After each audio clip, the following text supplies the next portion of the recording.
Nunukir changkau di kapan Dari sana kai dung lau Sirna lupa kertas Dari sana kai dung lau Sirna lupa kertas Nunu sirna dam peluka Nunu sirna dam peluka Elena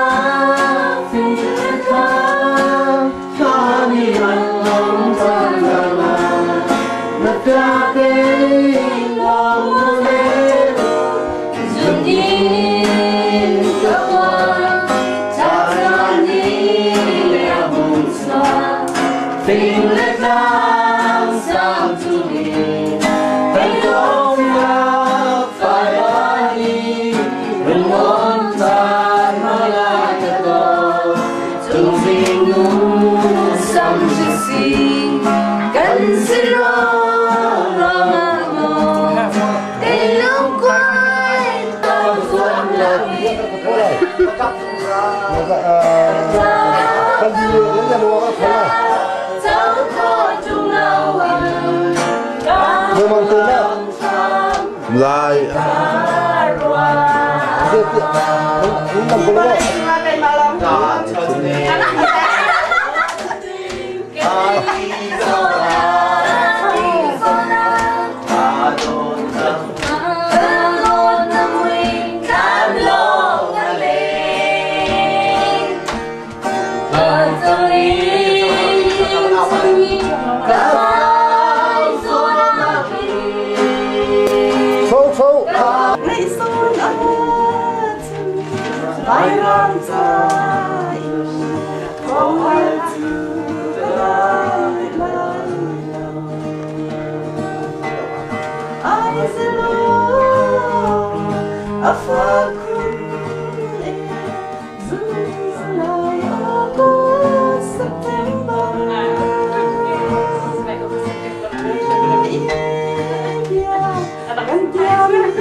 Ini anjir tuh kau kamar sakit kau.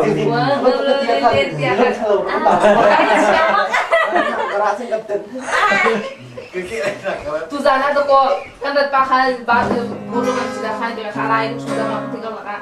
Kawan seperti kawan mengalami sekolah biar dia tahu ketika mau. Sing naik cara mau biar dia tuh punya masa sekolah.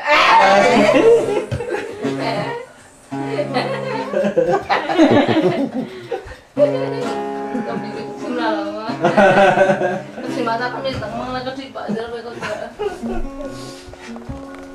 Kalian kau ini ya. Kau itu kah? Masa kado kan ini macam tu. Kau tu familiar